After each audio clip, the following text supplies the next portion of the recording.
Bismillahirrahmanirrahim. Assalamualaikum warahmatullahi wabarakatuh. Al-Fatihah. Bismillahirrahmanirrahim. Ar-Rahman. Iyyaka na'budu wa iyyaka nasta'in. Ihdinas siratal mustaqim. Ghairil maghdubi 'alaihim waladdallin.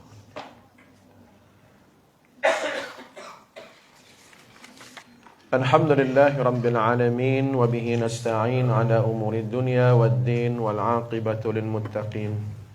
Wa la udwana illa ala dhalimin.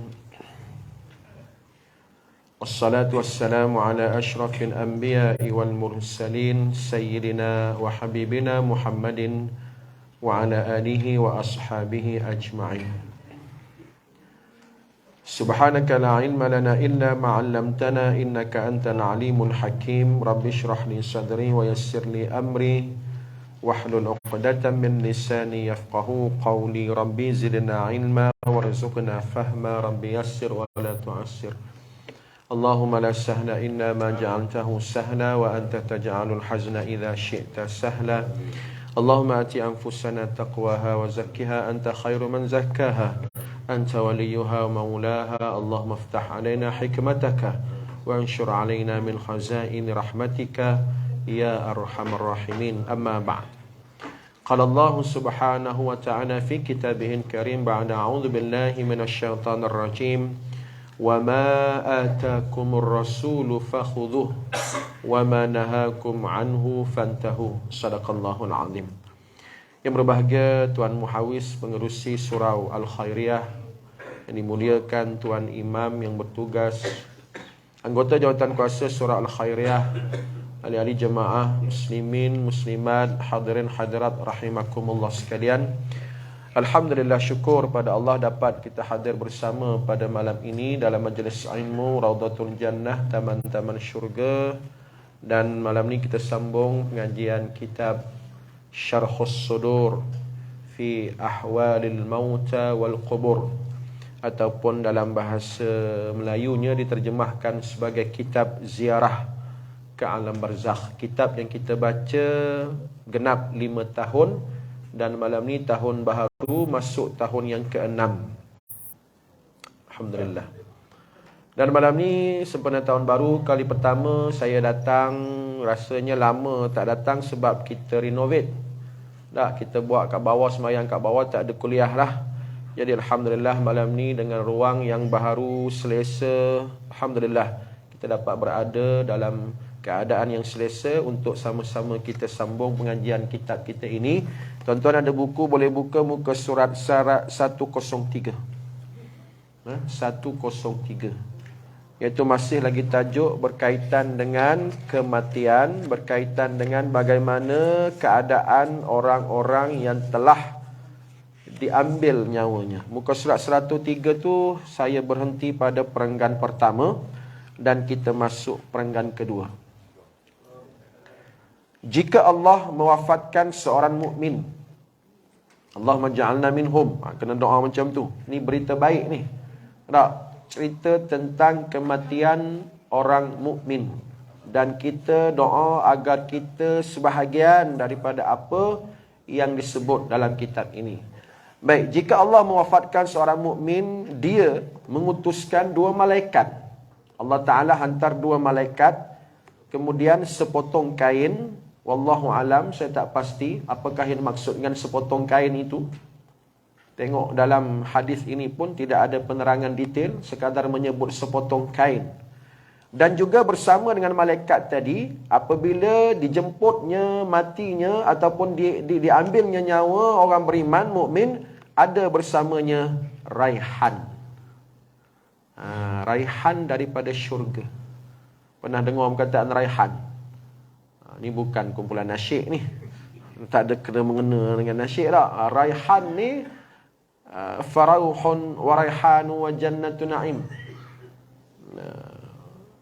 Rauhun makna rehat. Raihan ni sebahagian dengan makna wangian. wangian daripada syurga. Bila wangian, faham-fahamlah, nama pun wangi. Sudah tentulah baunya cukup harum, semerbak. Raihan. Raihan ni kawan saya ada, lelaki ada perempuan. Nama yang boleh pakai dua-dua. Betul tak? Orang lelaki pun sahabat saya ada nama Raihan masa kat Kelantan dulu. Sekolah kat Kelantan dulu.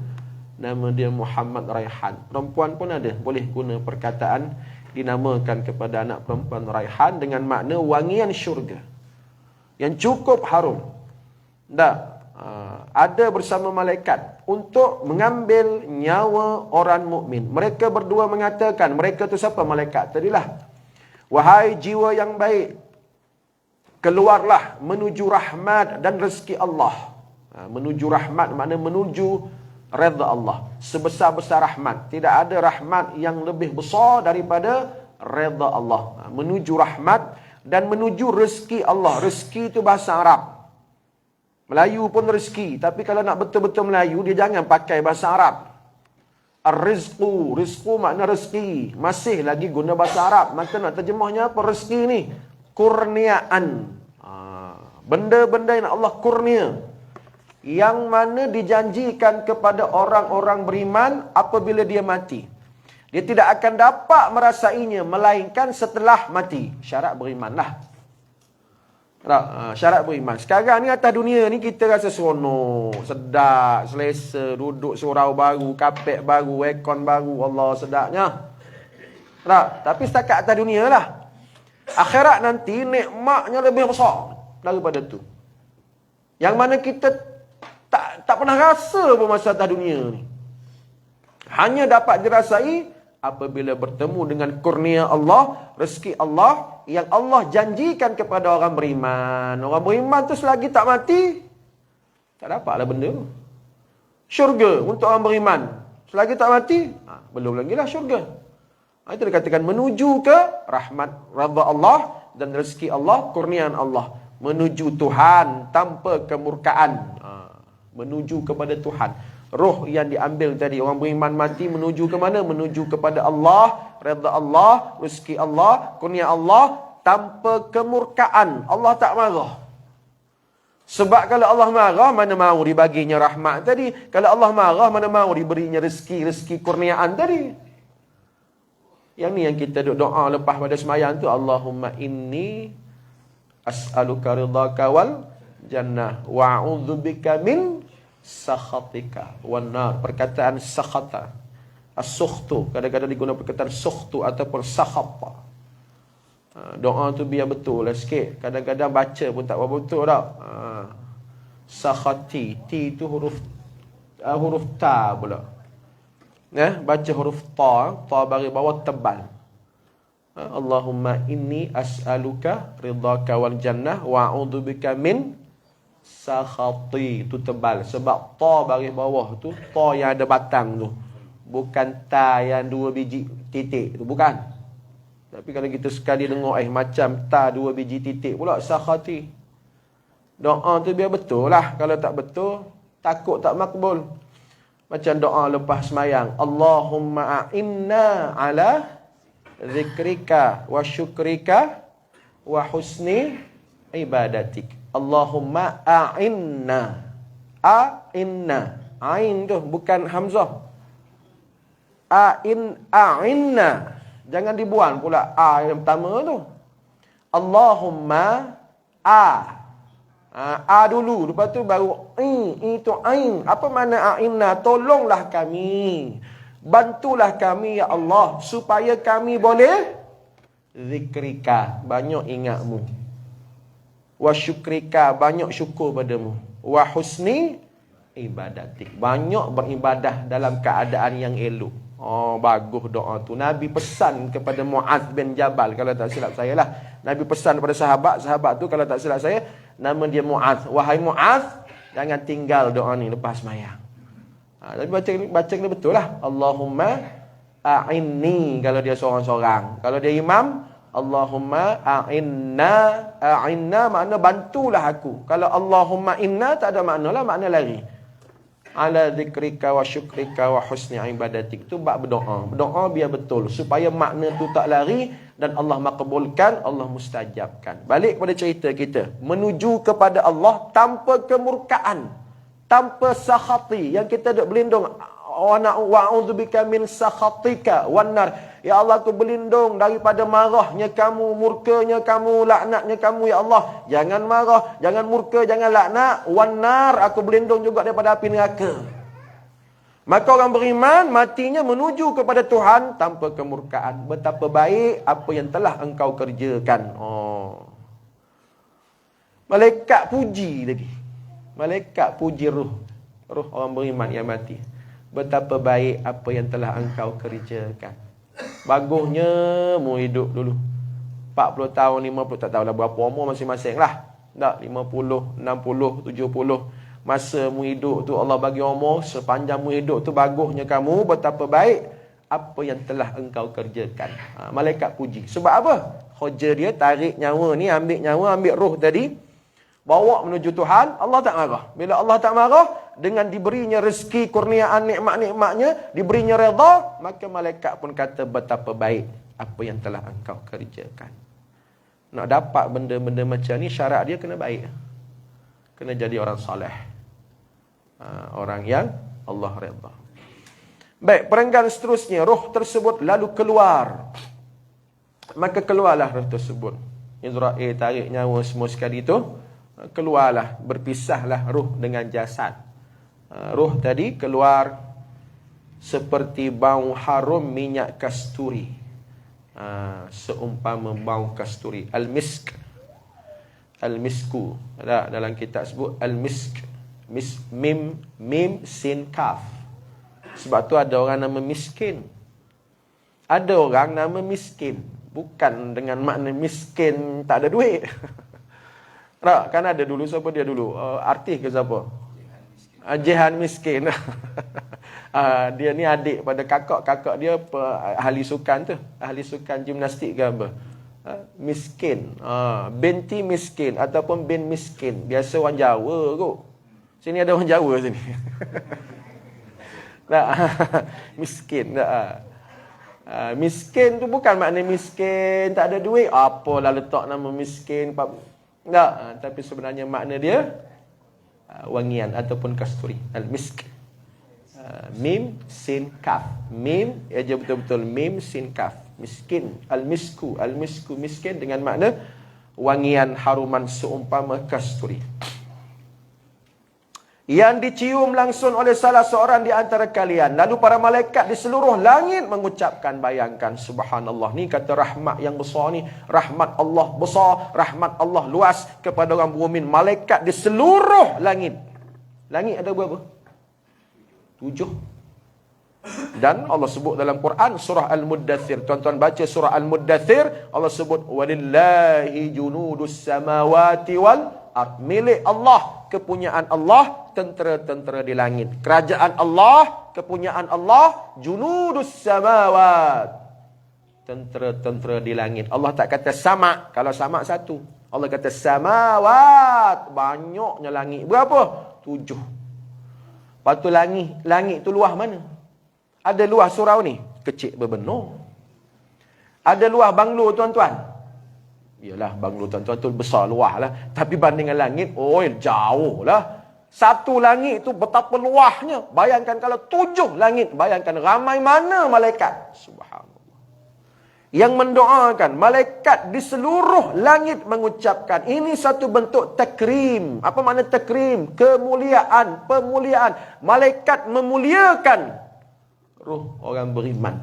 Sebab orang beriman, bila manusia tu beriman dan matinya dalam keadaan Allah redha, dia lebih mulia daripada malaikat.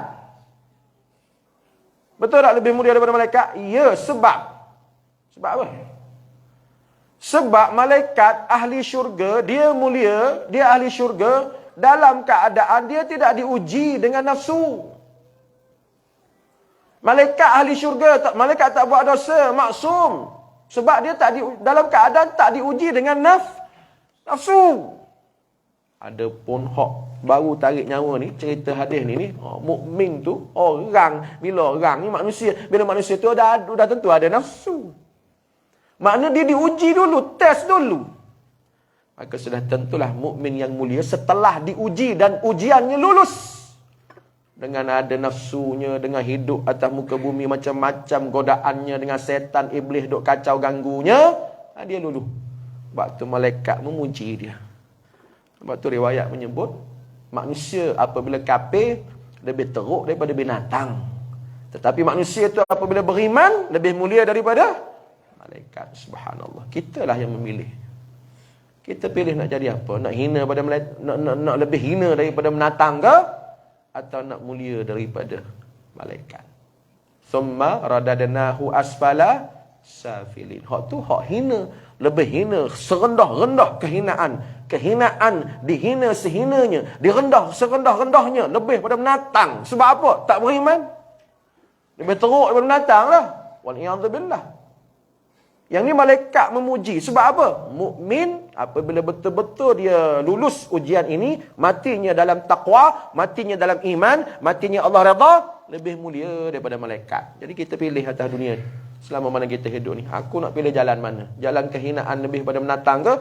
Ataupun jalan-jalan kemuliaan lebih pada malaikat? Jadi bila diambilnya roh tadi, orang beriman tadi, malaikat seluruh langit mengucapkan Subhanallah. Malaikat bukan seorang, bukan dua, bukan satu, bukan dua ni. Seluruh langit ni. Langit Allah Ta'ala, orang 7 lapis tu, yang amat-amat luas tu.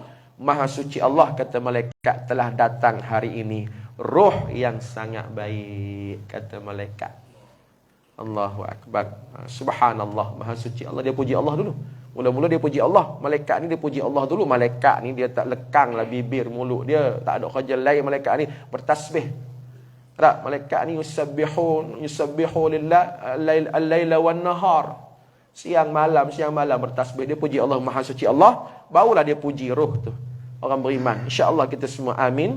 Telah datang hari ini roh yang sangat baik.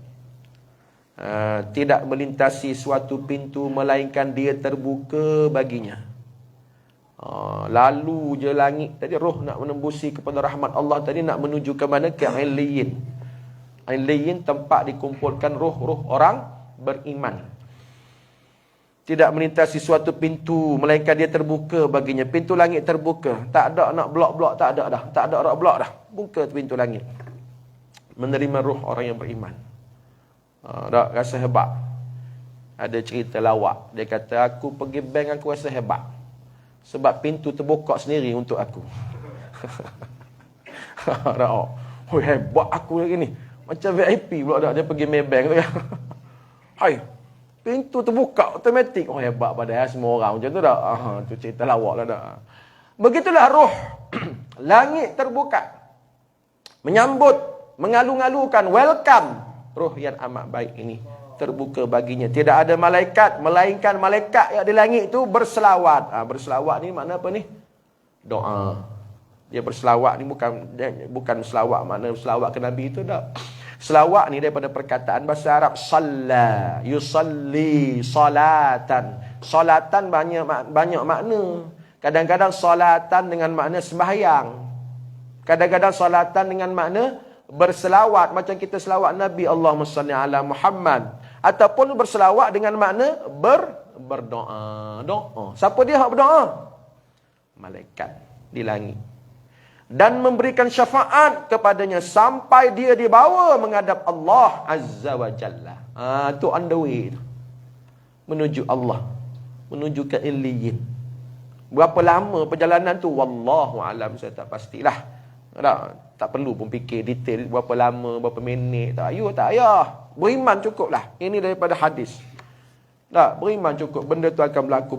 Berapa lama? Wallahu alam, tidak didetailkan. Kita pun tak perlu nak gali dalam-dalam sangat benda-benda gaib ni. Yang penting beriman dan beramal supaya termasuk dalam kalangan yang Nabi sebut. Malaikat bersujud lebih awal dan kemudian mengatakan, ya Tuhan kami. Malaikat sentiasa bersujud, bertasbih. Itulah keadaan malaikat. Ya Tuhan kami, Rabbana, Allahumma Rabbana, inilah hamba-Mu si fulan. Si fulan ni hamba-Mu.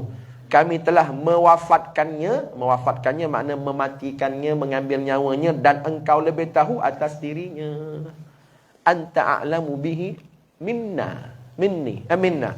Anta a'lamu bihi minna, kata malaikat. Engkau lah Allah lebih tahu daripada kami. Kami hak zahir je lah. Kami nampak ruh ni elok, kami bau haruman yang elok, maka secara zahirnya kami tahulah dia ni baik. Tapi Allah lebih pada tu. Apa amalan dia? Tak, apa keistimewaan hamba tu tadi sehingga dimuliakan oleh Allah Ta'ala? Tak, bagaimana amalan-amalan dia yang melayakkan dia, memasukkan dia ke dalam kalangan orang-orang yang beriman. Maka malaikat kata, ya Allah, inilah hamba-Mu. Kami telah mewafatkannya dan engkau lebih tahu atas dirinya. Anta a'lam. Engkau tahulah lebih pada kami hakikat hamba-Mu ini, ya Allah. Allah berfirman lagi, perintahkanlah kepadanya untuk bersujud. Tak? Jawab Allah, wahai malaikat, khabar kat roh tadi supaya bersujud. Baik, bagaimana roh sujud? Sama juga, tak payah fikirlah. Bukan kerja kita nak fikir roh. Roh tu sendiri macam mana rupa pun tak tahu. Wa yas'alunaka 'anir ruh, dalam Quran, ayat Quran surah Al-Isra. Wahai Muhammad, ramai orang duk tanya tentang roh. Wahai Muhammad, ramainya orang tanya kamu tentang roh. Allah suruh jawab. Wahai Muhammad, jawablah. Nak jawab apa? Wa yas'alunaka 'anir ruh, qulir ruh min amri rabbi. Jawablah wahai Muhammad, roh itu urusan Tuhan. Bukan kata roh sekian, bulat, 4 segi, contoh. Tak. Roh berdiri macam mana, rohnya makan macam mana, dia hidup tu macam mana, makan, minum tak, tidur, kahwin tak, berjalan ke apa ke, tak payah. Allah tak suruh jawab macam tu. Allah suruh jawab, qulir roh, katakanlah wahai Muhammad, roh itu amri rabbi, urusan Tuhan. Wa ma utitum minal ilmi illa qalila. Aku tak bagi pun ilmu tentang roh tu, melainkan sikit je. Hak sikit itulah kita nak berkongsi dalam kitab ni. Tu jawapan Nabi. Nabi nak jawab lebih-lebih, Nabi tak tahu. Allah suruh jawab macam tu. Mana urusan Allah Ta'ala. Jadi kalau orang tanya macam mana Ustaz roh sujud, pakai tangan macam kita, kita faham lah kalau kita sujud. Tangan, anggota sujud tu dahinya, tangannya, lututnya, kakinya. Kita faham lah kalau kita sujud. Jasad yang sujud kita faham. Tapi kalau roh bersujud, wallahu alam, itu jawapan hak paling tepat. Tak payah ada fikir lebih-lebih. Dah alam gaib ni. Dah beriman cukup. Sang jiwa dan roh itu terus bersujud. Maka malaikat pun kata, wahai roh, Allah suruhmu sujud. Roh si mati tadi yang beriman. Maka roh itu terus bersujud. Patuh pada Allah. Sebagaimana masa hidup dia patuh, masa mati pun dia patuh jugalah. Malaikat Mikail dipanggil. Lalu dikatakan, malaikat Mikail, Mikail ni ada disebut dalam Quran. Wa Jibril, wa Mikal. Kadang-kadang digunakan perkataan Mikal. Mikal tu merujuk kepada nama malaikat Mikail. Nama malaikat yang disebut dalam Quran. Tak semua malaikat sebut nama dalam Quran. Malaikat Israel tak ada nama dalam Quran, ya. Israel, Quran pun tak ada sebut. Hadis pun tak sebut. Tetapi Mikail disebut dalam Al-Quran. Kadang-kadang disebut dengan perkataan Mikal. Mikail dipanggil. Lalu dikatakan, tempatkanlah jiwa dan ruh ini bersama jiwa-jiwa orang-orang mukmin. Maka Allah perintahkan, wahai Mikail, tempatkanlah dia, jiwa orang beriman ni, ruh dia ni bersama jiwa orang-orang mukmin. Di mana? Di mana? Lama dah kita tak buka kitab ni, kamu dah lupa ke? Di mana? Saja nak ngeteh je. Saja nak ngeteh, tak lupa kan? Orang kamu besar ni, dia punya minda dia fresh lagi. Di mana? Di Aliyin. Tempatkanlah jiwa. Itu perintah Allah kepada Mikail. Mikail ni kalau kita mengaji, 10 kalangan malaikat yang wajib kita kenal. Malaikat ni ramai, tapi nak kenal semua tak mampu lah. Maka diwajibkan 10 sahaja. Maka kita kenallah Mikail ni, kerja dia menurunkan rezeki. Mengagih-ngagihkan rezeki ataupun menurunkan hujan. Termasuklah rezeki di alam sana. Bukan alam ni je. Mikail ni, ya kita kata menurunkan hujan, rezeki. Bukan setakat di alam kita hidup je. Alam kematian pun roh tu akan mendapat keistimewaan kurniaan-kurniaannya yang mana diagih-agihkan oleh malaikat yang bertugas dengan tugasan tersebut, iaitu Mikail. Maka tempatkanlah jiwa dan roh itu, Mikail bawalah roh tadi ke tempat yang namanya Illiyin, sampai aku bertanya kepadamu pada hari kiamat kelak. Allah kata, wahai Mikail, buatlah kerja ni. Perintah aku ni, bawalah roh orang beriman tadi ke tempat yang dikatakan Illiyin. Duduklah situ. Sampai bila? Berapa hari? 2 hari? 3 hari? Sebulan? 4 bulan? 4 tahun? 5 tahun? Wallahu'alam. Berapa ribu tahunnya? Tapi Allah kata, sampai aku bertanya kepadamu pada hari kiamat kelak. Maknanya, sampailah hari kiamat. Duduklah situ. Di Illiyin. Dan kita doakan, mungkin mak ayah kita dah ke sana, mungkin ada suami yang dah ke sana, mungkin ada isteri yang dah sampai sana, mungkin ada atuk-atuk kawan-kawan kita yang dah sampai sana. Di situlah mereka sekarang. Amin, insya-Allah. Ada di Illiyin, duduklah mereka. Mereka mendahului kita, kita akan menyusul. Bila kita menyusul, wallahu alam. Dan harap-harap bila kita menyusul, ke situ jugalah tempat kita di Illiyin. Berkumpul di sana sehingga hari kiamat yaumiddin. Sehingga hari hancurnya alam ini. Barulah orang daripada Illiyin tadi dibangkitkan di hadapan Allah Ta'ala. Cerita lain pula tu. Tu cerita apa tu? Cerita Yaumuddin, hari pembalasan, hari mahsyar. Diperintahkan kepada malaikat untuk meluaskan kuburnya yang panjang. Cerita kubur pula. Duduk kat Illiyin. Maka duduk dalam alam barzakh. Alam barzakh yang dalam keadaan Illiyin tu. Roh di situ. Maka bagaimana keadaan kuburnya, alam barzakhnya? Panjangnya 70 dan luasnya pun 70. Wallahu alam, saya tak pasti 70 apa ni. Biasanya dalam hadis-hadis lain, biasa kalau 70 hasta.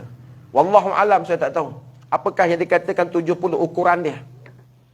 Nah, dalam hadis ini pun tidak detail. Dalam muka surat selepas tu pun tidak diterangkan secara detail. 70 apa? Wallahu alam. Tapi nak ceritanya, kuburnya diluaskan dan kuburnya dipanjangkan. Makna apa?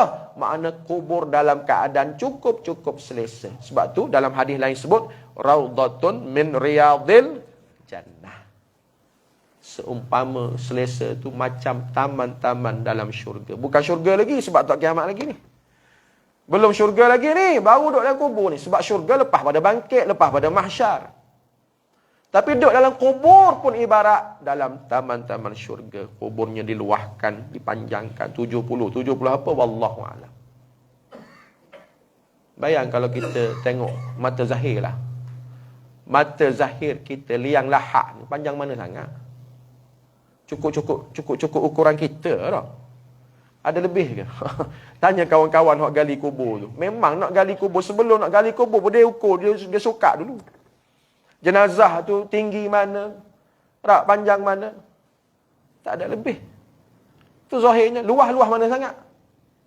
Kan ada dalam cerita Piramli, Aziz Sata ke siapa? Dia kata berapa kaki? Ha? Berapa kaki dalam? Itu lubang kubur. Itu cerita Piramli lawak lah. Sekurang-kurangnya lawak mengingatkan kita kepada alam kubur. Luah mana sangat? Kalau dibuatnya zahirnya macam tu, Allahu Rabbi. Mana kamaknya? Selesa ke dengan tak ada ekornya? Oh, kalau seorang ni berapa ekor ni? Bukan boleh angkut ke kubur ni, ada berapa? 3, 4, 5 ha? 6, 7, lagi satu mana? Oh, kat dalam dia mau sorok, aku tak nampak ya. 7 ekor. Selesa, alhamdulillah. Kalau pandangan zahir ketika kita melihat ketika kita melihat liang lahak tu ketika kita turun mengebumikan orang-orang yang kita sayang. Mungkin ayah kita meninggal, suami kita meninggal, isteri kita meninggal, siapa-siapa meninggal pun kita turun, kita tengok Allah, setara tu je lah. Ekon-ekon pun tak ada. Sempitnya tak. Maka zahirnya, kalau dikatakan zahirnya macam tu, memang amat-amat azab. Dengan kain balut kain lagi, kain kapan balut lagi, ikat lagi atas bawah lagi. Oh, sebab itulah bukan zahirnya macam tu. Bagi orang beriman, dia panggil raudhatun min riyadil jannah. Luas mata memandang, duduk dalam taman-taman syurga. Syarat dia, berimanlah betul-betul, beramallah, carilah bekal. Tak ada bekal, lebu tuan-tuan. Jadi dipanjangkan kuburnya. Di dalamnya ditaburkan rahmat. Di dalamnya ditaburkan rahmat dan dibentankan sutera. Rahmat lagi. Rahmat kasih sayang Allah. Antara contoh rahmatnya ialah jawapan munkar nakir itu. Orang Kelantan kata semesek. Apa benda semesek? Orang Perak tak faham. Tanya Ustaz Mu'ih. Dia orang Kelantan. Itu dah jawab dah. Tak sempat tanya lagi, dah jawab dah. Semesek. Akak-akak makcik pernah dengar perkataan semesek? Tak pernah dengar perkataan semesek? Semesek ni kacang. Macam mana dia boleh jawab soalan munkar nakir? Ma rabbuka? Wa man imamuka? Tak payah hafal. Jinan tak payah hafal lah jinan. Tak payah hafal. Buang masa je duduk hafal. Allahu Rabbi. Al-Quranu imami. Quran imam aku. Tak payah hafal. Semayang apa? Tidak. Buang masa duduk ngapel. Yang jawab bukan mulut. Yang jawabnya amalan kita. Jadi disebut di situ, di dalamnya ditaburkan rahmat. Antara contoh rahmatnya, jawab semesek je. Munkar nakir tanya, ma rabbuka? Bere jawapan. Jawapan ada. Kenapa rahmat Allah? Kenapa turun rahmat Allah? Sebab dia orang baik. Sebab dia orang beriman. Tak? Senang je jawab. Lebih senang daripada soalan darjah 1, darjah 2. Tapi kalau tak beriman, hafal lah berbuih mulut pun. Itu kita akan jumpa lepas ni lah. Lepas ni kita akan baca pula lawan kepada cerita ni. Baik, kita habiskan. Ditaburkan rahmat dan dibentankan sutera. Jika bersama jiwa tersebut ada hafalan Al-Quran. Ni lebih pula orang mengaji Quran ni. Kalaulah si mati tadi orang beriman, dapat bonus. Bonusnya apa? Sebab dia bukan sekadar baik, bukan sekadar beriman, semayang, puasa, zakat, haji. Dia ada bonus pula. Dia ada hafalan Al-Quran. Dia ngapal Quran. Hafalan itu akan memberikan nur kepadanya. Allah, lebihnya orang mengapal Quran. Tuan-tuan, jangan pula kata, sedaklah siapa-siapa sekolah tahfiz, dia dapat 30 juzuk. Nabi tak kata pun 30 juzuk. Jangan pula kita kata, Allah ni rugi. Rugi aku dulu tak sekolah tahfiz, ngapal 30 juzuk. Tak semesti 30 juzuk. Yang penting ada hafalan-hafalan, dan hafalan tu hafalan ni daripada perkataan hafal. Hafal ni bahasa Melayu. Bahasa Arabnya apa? Hafazah, hafiz, hafaz. Hafaz dengan makna hafaz. Hafaz makna kata bukan hafal sahaja, tetapi dia hafaz. Hafaz dengan makna jaga. Jaga apa dia? Jaga makna dia biar kita amal. Contoh dia ngapal Quran. Dia ngapal Quran ayat kursi. Bukan setakat dia mengapal ayat kursi tu tak luput daripada dada dia, tapi dia menghafal makna dia, dia faham, menjaga arahan dalam ayat kursi itu. Bukan kata mengapal 30 juzuk tapi semayang tak ada guna juga. Sebab dalam Quran suruh semayang, mu tak jaga perintah Quran tu ketika Quran mengatakan aqimus salah. Ayat tu dia hafal, bukan main lagi ngapal aqimus salah wa atuz zakah. Hafal tapi dia tak menjaga tuntutan hukum hakam daripada ayat tu. Tak jadi apa juga. Orientalis kat mereka nuha, pensyarah-pensyarah dekat England nuha, ramai hafal Quran. Tapi kalau dia mati kafir, tak beriman, ada lebih dia? Tak ada. Tak ada guna juga. Orang-orang yang menghafal Al-Quran dan dia menjaga hukum hakam di sebalik makna Al-Quran tu. Lepas tu banyakkan baca Quran. Dan kalau boleh hafal Al-Quran, hak mana kita mampulah. Saya pun tak mampu. Saya pun bukan 30 juzuk. Koma mungkinlah ada kot. Siapa 30 juzuk sini angkat tangan? Ada anak-anak kita sekolah tahfiz, alhamdulillah. Tapi jangan langsung tak ada. Kaedah dia, kaedah fiqh ni, apa dia sebut? Ma la yudraku jalluhu la yutraku kulluhu. Lebih kurang macam itulah. Kalau tak silap saya bunyi macam itulah. Ma la yudraku kulluhu la yutraku kulluhu. Benda yang tak boleh buat semua, jangan tinggal semua. Memang Allah Ustaz, tebalnya Quran 30 juzuk. Tak mampulah Ustaz nak ngapal Quran 30 juzuk. Rugilah saya tak dapat kelebihan dalam hadis ni. Memang tak mampu dah, umur pun dah banyak dah. Saya 44. Umur berapa? Nampak macam 18. Jadi umur banyak, mungkin sisi kita punya otak ni slow sikit. Sebab tu budak-budak tahfiz digalakkan masuk awal. Tak, nak sekolah tahfiz masuk awal. Mungkin 10 tahun, 11 tahun, 12 tahun. Otak tengah fresh. Mudah untuk hafal Quran. Kita dah 40-an, 50-an, 60-an. Otak slow lah sikit. Tak mampu lah 30 juzuk. Benda tak mampu semua, jangan tinggal semua. Ambil mana hak kita nak hafal. Mungkin target azam tahun baru. Sempena tahun baru 2023 ni. Aku azam, aku nak hafal juzuk Ammah. Boleh? Hafal juzuk Ammah. Daripada Amma yatasaalun sampailah qul a'udzu birabbin nas. Boleh. Ataupun target 2023 ni aku nak hafal surah Al-Kahfi contoh. Boleh ambil Al-Kahfi 110. Nak hafal Yasin. Oh Yasin dah hafal dah kot. Nak hafal apa lagi? Al-Mulku tiap-tiap malam sebelum tidur. Tabarakalladzi. Ada hafalan Al-Qurannya. Dengan niat nak mengamalkan hadis ni. Kita baca hadis ni, nak mengamalkan hadis ni, insya-Allah Allah tolong permudahkan, dapatlah bonusnya nanti dalam kubur. Akan memberikan nur kepadanya. Quran pun datang memberi nur kepadanya. Nya tu siapa? Kepada pembaca, penghafal Al-Quran. Atau akan dijadikan baginya cahaya seperti cahaya matahari, terang benderang kubur dia. Allahu Akbar. Kalau tengok secara zahir lah, kubur tu gelap lah. Secara zahir macam cerita tadi, macam sempitnya tengok dengan mata kepala kita. Allah, zahirnya macam tu lah, zahirnya macam tu lah. Sempit, gelap, panas. Tapi apa benda yang boleh mencerahkannya? Quran. Apa benda boleh meluaskannya? Amal soleh. Apa benda yang boleh menyamankannya? Taklah panas, duduk terkepit dalam liang lahat tu.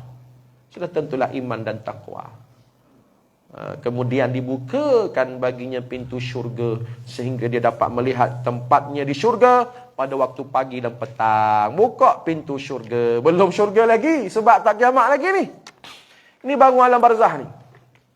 Maka dibuka pintu syurga sehingga dia dapat melihat tempatnya di syurga pada waktu pagi dan petang. Makna kata anytime, bila-bila masa boleh tengok. Itulah tempat aku, itulah tempat aku. Subhanallah subhanallah.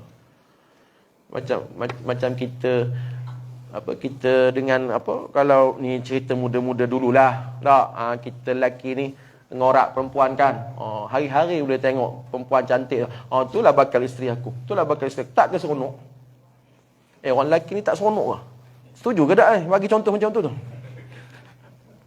Tak? Marah ni. Sekarang perempuan marah kepada seorang artis yang tambah lagi seorang isteri. Ni sibuk ni sampai orang pun duk tanya macam mana cerita ni dalam Facebook ni. Saya kata tak payahlah duk gatal nak ngulas. Udahlah tu. Dia punya hair. Jangan duk tambah dosa kita. Cukup saya kata dak. Ni bab tambah isteri ni sensitif lah sikit dak. Sebab kahwin tu halal, mengumpat tu haram. Cukup. Noktah kat situ. Saya ulang sekali lagi. Kahwin tu halal, mengumpat tu haram, mengata tu haram. Cukup noktah kat situ. Tak usah ulah lebih-lebih. Yang tadi tu contoh je. Macam kita tengok, itulah tunang aku, itulah bakal isteri aku. Seronok. Bakal, benda bakal ni dak. Baru je berkawan, tapi dia berkenan ke kita. Kita nak ke dia nak ke kita. Sudahnya bertunang, duk tengok tunang hari-hari, duk tengok kekasihnya hari-hari. Itulah bakal isteri. Begitulah dalam kubur, duk tengok Allah. Itulah bidadarinya. Itulah nikmat syurganya. Itu dalam kubur. Maka itulah yang akan dapat apabila kiamat nanti, apabila selesainya yaumul hisab. Allahu akbar. Seronok dah baca pun seronok dah. Bayangkan kita kalau mengalaminya. Baik, habis cerita tentang orang-orang beriman. Cerita pula lawan dia. Sempat lagi ke ni? Malam ni bola bang.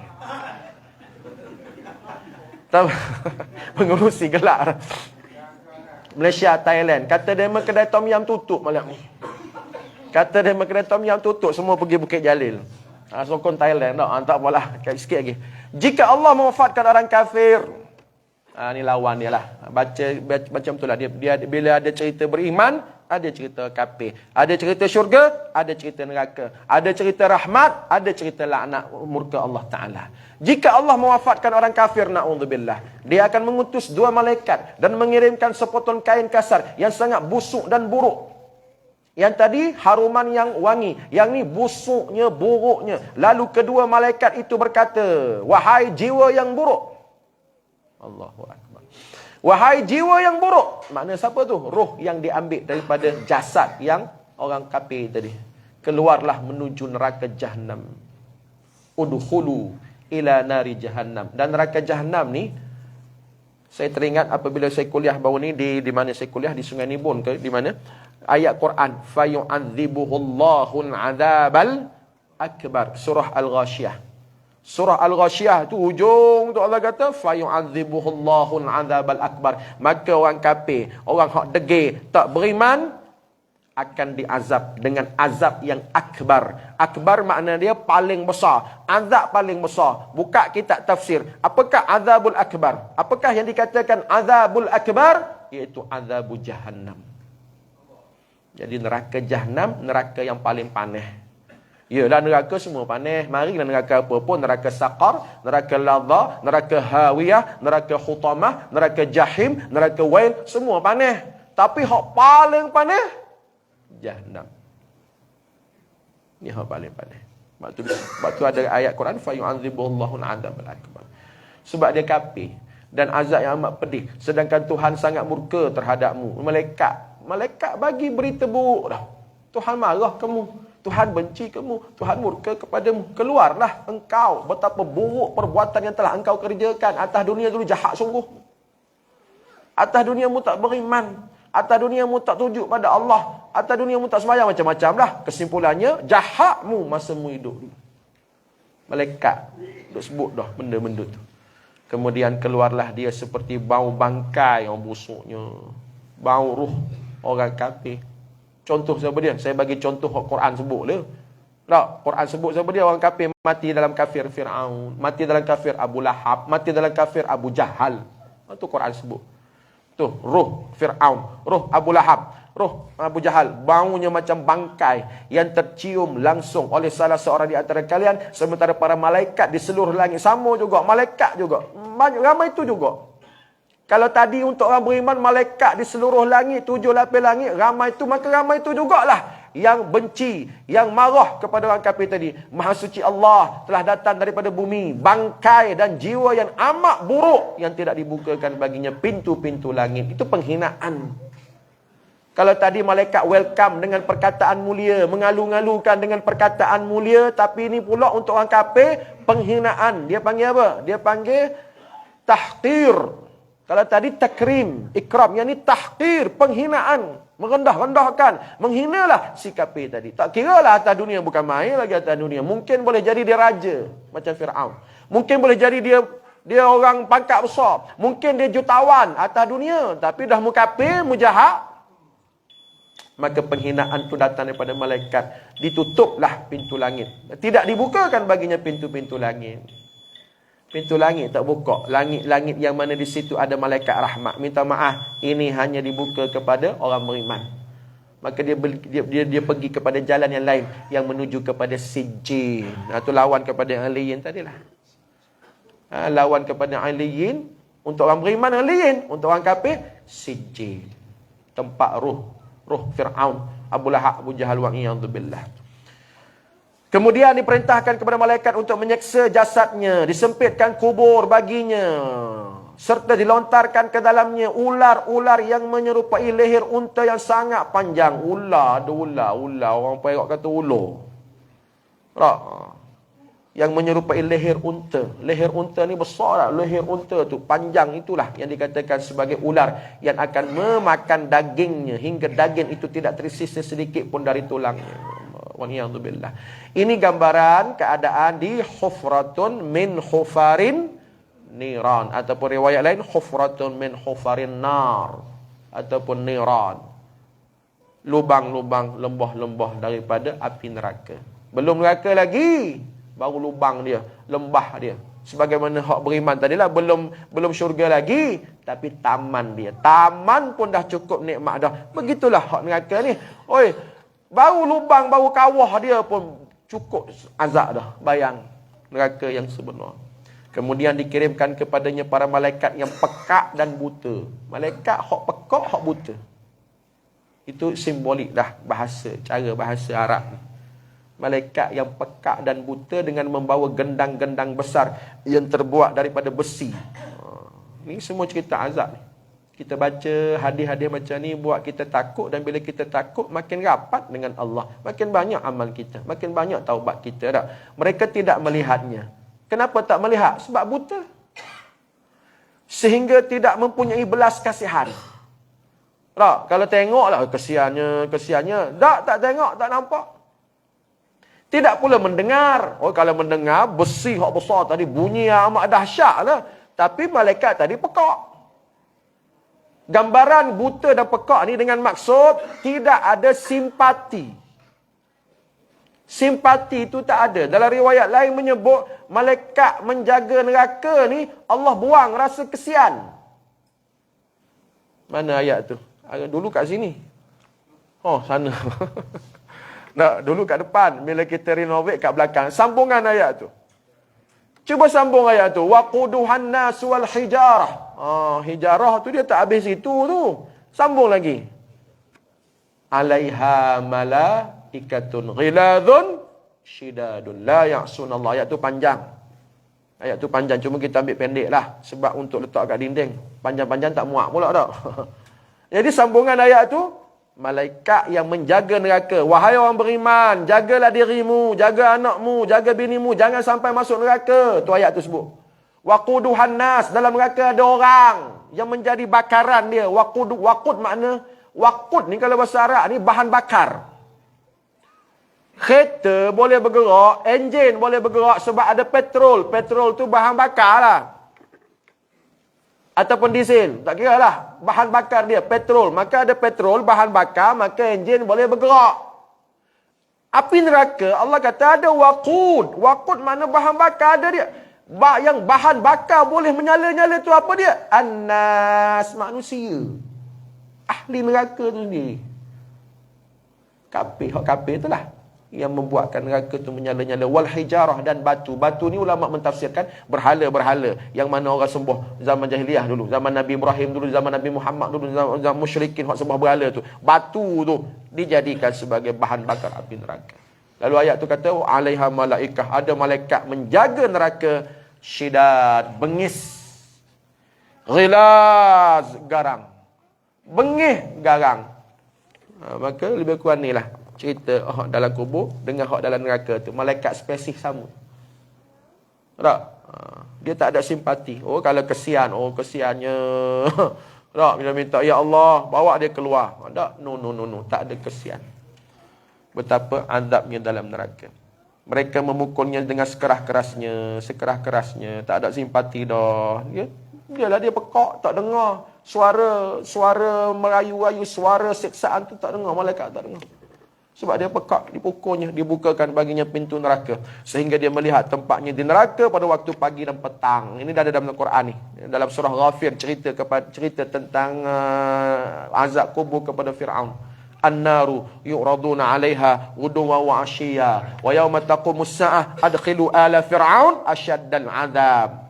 Itu dalam surah Ghafir. Cerita tentang bagaimana keadaan Fir'aun dalam kubur. Ditayangkan pagi petang. Nampak Fir'aun nampak apa? Neraka. Allah, tu lah tempat aku. Tak, asyia, ghuduwan wa 'ashiyya, pagi petang. Sehinggalah hari kiamat barulah masuk neraka Jahannam. Itu keadaan azab kubur. Dia selalu memohon kepada Allah agar yang demikian itu dirasakan selama-lamanya, agar dia tidak masuki neraka. Sehebat-hebat seksa kubur tu, sehebat-hebat seksaan lembah-lembah, kawah-kawah api neraka tu, ahli neraka minta, biar aku duduk sini. Sebab apa? Sebab yang menunggunya lagi teruk. Ini sebut ni tak? Yang demikian itu dirasakan selama-lamanya. Biarlah aku kekal kat sini. Sebab yang menunggu di sana lagi teruk. Tak, walhal, minta maaf lah, nak biar mu dalam kubur. Neraka duk tunggu. Sudah tentulah selepas pada hari kiamat, mereka itu akan dimasuk kepada neraka yang asyaddul azab. Asyad makna lebih panah lagi, lebih teruk lagi, lebih hebat lagi seksaannya berbanding di azab kubur kepada orang kafir. Dalam kubur pun seksa dah, azab dah, tetapi neraka hak tunggu orang kafir itu asyaddul azab, lebih seksa lagi, lebih hebat lagi, dia punya pedihnya, panasnya. Waliyadzubillah. Cukuplah tuan-tuan malam ni. Tak sekadar itu sahaja yang mampu saya kongsikan dengan tuan-tuan berkaitan dengan dua keadaan tadi. Orang beriman rohnya dalam syurga, dalam taman-taman syurga, dan orang kafir rohnya dibawa ke sijin, ke dalam adab. Semoga kita baca, kita faham dan membuat kita insaf dan sedar, supaya kita ni banyak beramal, banyak cari bekal. Moga-moga kita mati dalam Islam, dalam iman, mati dalam husnul khatimah. Wallahu alam. Cukup setakat tu. Kita sambung lagi pada kuliah subuh gamaknya ya. Kita sambung kuliah subuh pada hujung bulan nanti insya-Allah. Aku qauli hadza astaghfirullahal azim li wa lakum wa billahi taufiq hidayah. Assalamualaikum warahmatullahi wabarakatuh. Bismillahirrahmanirrahim. Alhamdulillah wassalatu wassalamu ala Rasulillah wa ala alihi wa ashabihi wa man walah. Allahumma ij'al jam'ana hadza jam'an marhuma wa tafarraqana min ba'dihi tafarraqan ma'suma. Allahumma inna nas'aluka ridhaka wal jannah wa na'udzubika min sakhatika wan nar. Rabbana atina fid dunya hasanah wa fil akhirati hasanah wa qina adzabannar. Sallallahu ala Muhammad wa ala ali Muhammad walhamdulillahi rabbil alamin. Kita tutup majlis tasbih kafarah suratul Asr.